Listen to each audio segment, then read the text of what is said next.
शब बारात के ताल्लुक से कुछ ज़रूरी बातें जो हर एक को मालूम होना ज़रूरी है, जैसे कि शब बारात की फजीलत, ठीक इसी तरीके से इस रात में हमें क्या करना चाहिए और किन चीज़ों से बचना चाहिए।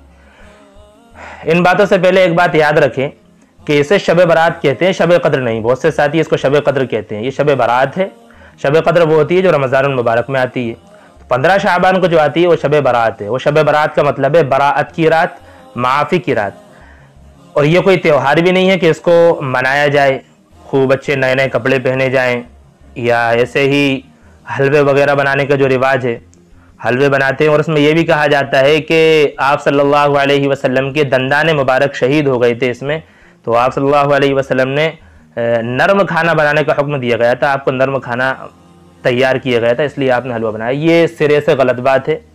आप सल्लल्लाहु अलैहि वसल्लम के दांत मुबारक जो शहीद हुए थे वो ग़ज़वा उहद में हुए थे, और ग़ज़वा उहद शव्वाल में हुआ था। शव्वाल जो ईद में जो महीना होता है ना, रमज़ान के बाद जो महीना शुरू होता है वो शव्वाल होता है।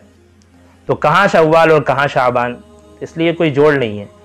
तो ये जो हलवा बनाया जाता है ये शियों की रस्म की वजह से बनाया जाता है। शियों का ये मानना है कि उनके एक इमाम साहब इस दिन घर में आते हैं और वो मेहमानी करते हैं, तो उनकी मेहमानी के तौर पर उनके लिए हलवा बनाया जाता है। तो अब वहाँ से ये बातें हम लोगों में भी आ गई। बचना चाहिए, ऐसा कुछ भी नहीं है।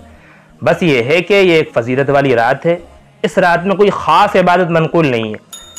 ज़्यादा से ज़्यादा नफली इबादत की जाए, जितना हो सके नफली नमाज पढ़ें, जैसे कि सलात व तस्बीह माशाअल्लाह पढ़ने का है ही, सलात व तस्बीह पढ़ते हैं हमारे यहाँ माशाअल्लाह, तो सलात व तस्बीह ज़्यादा से ज़्यादा पढ़ी जाए।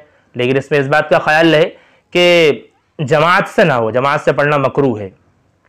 ऐसे ही ज़्यादा से ज़्यादा तिलावत की जाए कुरान शरीफ की, जितना हो सके उतनी तिलावत की जाए, और तौबा और इस्तिग़फ़ार की जाए। इस रात में अल्लाह ताला बंदों के गुनाहों को माफ़ करता है।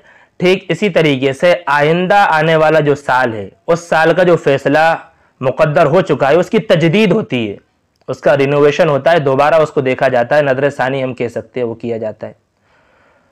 तो इसमें नफली इबादत ज़्यादा से ज़्यादा की जाए। ठीक इसी तरीके से हम लोग जो ज़रूरी समझते हैं कि मस्जिद में जाना ज़रूरी है, ये भी ज़रूरी नहीं है।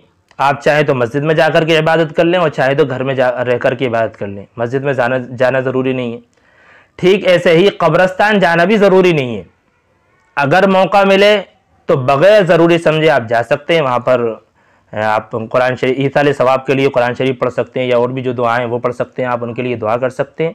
ज़रूरी ना समझें इसको, वैसे ही जा सकते हैं।